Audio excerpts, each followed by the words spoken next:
اعوذ باللہ من الشیطان الرجیم بسم اللہ الرحمن الرحیم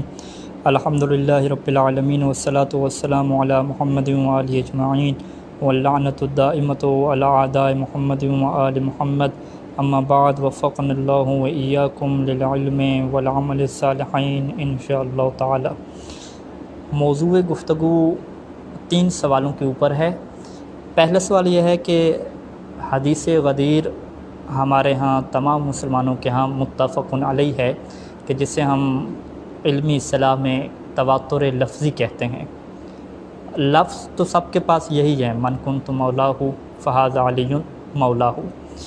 لیکن جو اختلافی بحث ہے کہ ہم لوگ اس سے یہ معنی مراد لیتے ہیں کہ مولا کا مطلب اولا بالتصرف ہے، واجب الاطاعت ہے، سردار ہے، حاکم ہے، اور جو ہمارے دیگر مسلمانوں کے جو ہمارے دیگر افراد ہیں ان کے ہاں یہاں پہ مولا کا مطلب دوستی کے ہے، محبت کے ہے، اور اس سے زیادہ کچھ نہیں ہے۔ پہلا سوال یہ ہوگا۔ دوسرا سوال یہ ہے کہ اس زمانے میں اصحاب اور دیگر لوگ اس روایت سے کیا سمجھتے تھے؟ کیا وہ بھی دوستی اور محبت کا معنی سمجھتے تھے؟ تیسرا سوال یہ ہے کہ پھر ایسا کیوں ہوا کہ اگر اس کا مطلب واجب الاطاعت اور اولا بالتصرف ہونا تھا تو رسول خدا کے جانے کے بعد ہی فوراً جو ہے وہ بہت سارے لوگ اس واقعے کو بھول گئے اور مولا علیہ السلام کو امامت اور خلافت یعنی خلافت کا جو ظاہری منصب ہے وہ نہیں مل سکا؟ پہلے سوال کی اگر طرف ہیں تو دعویٰ ان کا یہ ہے کہ حدیث غدیر فقط مولا علیہ السلام کی ایک فضیلت ہے، ایک منقبت ہے کہ جس میں پیغمبر اسلام صلی اللہ علیہ وآلہ وسلم نے بہت سارے لوگوں کو جمع کر کے مولا علی علیہ السلام کی محبت اور مودت کا درس دیا اور لوگوں سے یہ کہا کہ مولا علی سے دوستی رکھو، ان سے محبت رکھو، اس سے زیادہ کچھ نہیں ہے۔ اور اس کی وہ وجہ یہ بیان کرتے ہیں کہ چونکہ یمن سے مولا علی علیہ السلام واپس آئے تھے اور وہاں پہ کچھ اصحاب کے ساتھ معاملہ جو ہے وہ اختلافی ہو گیا، اور کچھ معاملہ اس طریقے سے بنا کہ بعض اصحاب مولا علی علیہ السلام سے بغض اور نفرت کرنے لگے، اور ان کی شکایت کو ختم کرنے کے لیے یہ سارا جو ہے وہ منصوبہ تیار کیا گیا۔ ہم یہ کہتے ہیں کہ سب سے پہلی بات تو یہ ہے کہ آپ کا یہ دعویٰ بغیر کسی دلیل کے ہے، کیونکہ غدیر کے جتنے بھی خطبے ہماری کتب میں نقل ہوئے ہیں، آپ لوگوں کی کتب میں نقل ہوئے ہیں، اس میں کوئی بھی اس طرح کا جملہ اور کوئی بھی اس طرح کا لفظ نہیں ملتا کہ جس سے ہمیں کم از کم ایک اشارہ ملے کہ یہ جو ہے وہ بعض اصحاب کا ایک اختلافی مسئلہ تھا، لڑائی کا مسئلہ تھا، اور اس کو حل کرنے کے لیے کیا ہے سارے کا سارا منصوبہ بنائے گا۔ یہ پہلی بات ہے۔ دوسری بات ہم یہ جانتے ہیں کہ جب بھی کچھ لوگوں کا آپس میں مسئلہ ہوتا ہے تو اس کے لیے اسی جن لوگوں کا مسئلہ ہوتا ہے اسی گھر کے افراد کو بٹھایا جاتا ہے، یا ایک محلے والے لوگوں سے مسئلہ ہے تو اسی محلے کے لوگوں کو بٹھایا جاتا ہے۔ ایسا نہیں کیا جاتا کہ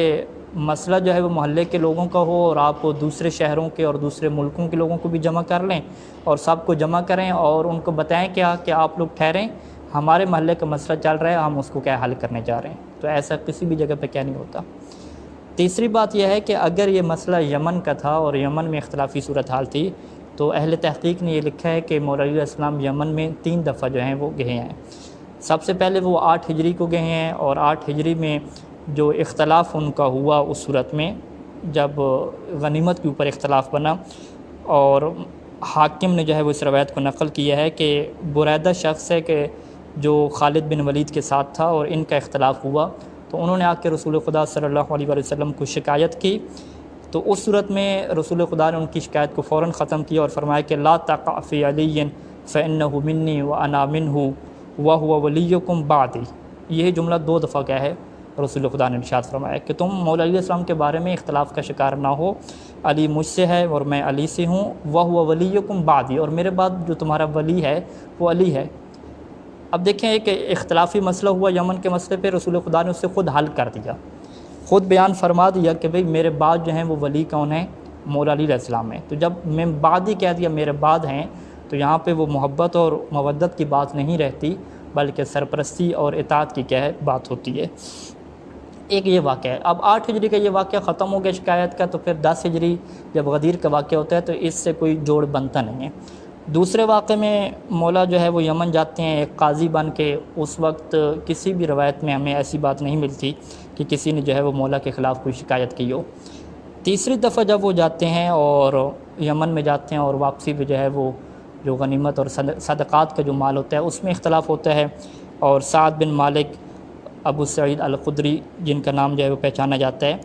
تو انہوں نے جب اس سے اختلاف کیا اور حجۃ الوداع سے واپسی پہ آ کے مدینہ میں آ کے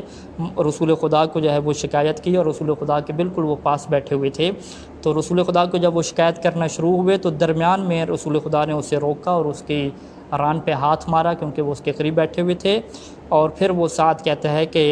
رسول خدا نے فرمایا کہ مَحْ بَعْدَ قَوْلِكَ لِأَخِيكَ عَلِي فَوَاللَّهِ لَقَدْ عَلِمْتُ أَنَّهُ أَخْشَنُ فِي سَبِيلِ اللَّهِ کہ اللہ کی قسم میں یہ جانتا ہوں کہ اللہ کے راستے میں مولا علیہ السلام جو ہے وہ کتنے سخت بندے ہیں۔ تو یہاں پہ جو ہے وہ سعد بن مالک کہتا ہے کہ مجھے بڑا افسوس ہوا، اور اس کے یہ جملے بھی ہیں کہ اے سعد تیری ماں جو ہے وہ تیرے غم میں روئے۔ تو یہ جو 3 واقعات ہیں یمن کے زیادہ سے زیادہ میں ملتے ہیں، ان 3 واقعات میں کوئی ایسے ایشو ہے ہی نہیں کہ جس کو حل کرنے کے لیے غدیر کا میدان سجایا جائے، تو غدیر کی گرمی میں لوگوں کو جمع کیا جائے۔ بس یہاں سے ثابت ہوتا ہے کہ یہاں پہ جو مولا ہے وہ اولا بالتصرف کے معنی میں ہے، اور سب سے بڑی دلیل جو ہے وہ اسی من کنت مولا فہذا علی پہلے کے جو جملے ہیں وہ آپ کسی بھی حدیث کی کتاب میں اٹھا کے دیکھ لیں تو یہی جملے ملتے ہیں کہ اللہ کے رسول نے کہہ رہا تھا کہ ایھا الناس اتعلمون ان اللہ عز وجل مولائی وانا مولا المؤمنین وانا اولا بہم من انفسہم، تو سب کہہ رہے تھے کہ اے اللہ کے رسول آپ بے شک ہماری جانوں پہ ہم سے زیادہ حق رکھتے ہیں۔ اس کے بعد پھر فوراً رسول خدا فرماتے ہیں کہ اب جس کا میں مولا ہوں اس کے علی مولا ہیں۔ تو یہ وہ پہلا نقطہ ہے کہ جس کے اوپر واضح کر دیا کہ کوئی شکایت کا اگر ایشو ہوتا تو وہ شکایت کو ذکر کیا جاتا، یہ ذکر نہ کیا جاتا کہ میں تمہاری جانوں کے اوپر زیادہ حق کے تصرف رکھتا ہوں۔ دوسرا، اگر آپ اصحاب کی طرف چلا جائیں تو اصحاب نے بھی یہی معنی سمجھا، بہت سارے لوگوں نے مبارکبادیں دی اسی بنیاد پہ۔ اگر فقط محبت اور دوستی کا مسئلہ ہوتا تو مبارکباد دینے کے کیا جو ہے وہ منطق بنتی ہے۔ اور ایک روایت یوں ہے کہ جسے مسند میں احمد نے ذکر کیا، اس کی سند بھی کیا درست ہے، کہ کچھ لوگ جو ہے وہ انصار کے آئے مولا علیہ السلام کے پاس اور انہیں کہا کہ جو ہے اے ہمارے مولا آپ پر سلام ہو، السلام علیکہ یا مولانا۔ تو مولا فرماتے ہیں کہ کیف اکون مولاکم وانتم قوم عرب، کہ میں تمہارا مولا کیسے ہو گیا، تم تو عرب کے لوگ ہو، کوئی عجم وغیرہ تو ہو نہیں کہ تمہارا آقا اور سردار ہو، عرب تو سارے آزاد ہیں۔ تو اس وقت انہوں نے کہا کہ نہیں، اس وجہ سے ہم آپ کو مولا کہہ رہے ہیں کیونکہ غدیر قوم میں رسول خدا نے یہ فرمایا کہ جس کا میں مولا ہوں اس کے علی مولا ہیں، یعنی ان کے ذہن میں یہ بات تھی کہ مولا جو ہے وہ دوستی اور محبت کے معنی میں نہیں ہے، آقا اور سرداری کے معنی میں ہے۔ تبھی تو جب مولا نے اعتراض کیا کہ تم عرب اور آزاد ہو کہ مجھے مولا کہہ رہے ہو۔ اسی طریقے سے اس زمانے کے آپ شعراء کو لے لیں، جیسے کہ سیوطی نے اپنی کتاب اظہار میں جو ہے وہ حسان بن ثابت ایک صحابی ہے اس کے شعر کو نقل کیا ہے کہ جس نے غدیر کے اوپر ایک جو ہے وہ قصیدہ لکھا، اور اس قصیدے کے یہ لفظ ہیں کہ فقال لہو قم یا علی فاننی رضیتک من بعد امام وہادیہ۔ اب وہ اس جو ہے وہ غدیر کی جو روایت ہے اس کا ترجمہ امام اور ہادی سے کر رہے۔ اب یہ سوال پیدا ہوتا ہے کہ جب اتنا مسئلہ آسان تھا اور اولا بالتصرف کا اعلان تھا تو اب رسول خدا کے جانے کے بعد اتنا عرصہ نہیں ہوتا، اتنی بڑی تعداد کیسے پھر گئی؟ اب یہ ایک ایسا حساس سوال ہے کہ روایات میں اگر آپ چلے جائیں تو ان کے ہاں بھی بہت زیادہ روایات موجود ہیں کہ رسول خدا کے جانے کے بعد جس میں ہے کہ میرے اصحاب میں سے بہت بڑی تعداد کیا ہے پھر جائے گی اور فقط چند لوگ ثابت قدم رہنے والے ہوں گے۔ اور اگر ہم اس کے اوپر علمی طریقے سے گفتگو کرنا چاہیں تو شاید بہت بات لمبی بھی ہو جائے اور سوشل میڈیا کے مناسب بھی نہ ہو، فقط میں ایک ہی جملہ کہنا چاہوں گا کہ یہ تو مسئلہ تھا مولا علی علیہ السلام کی خلافت کو غصب کرنے کا، ظاہری خلافت کو غصب کرنے کا۔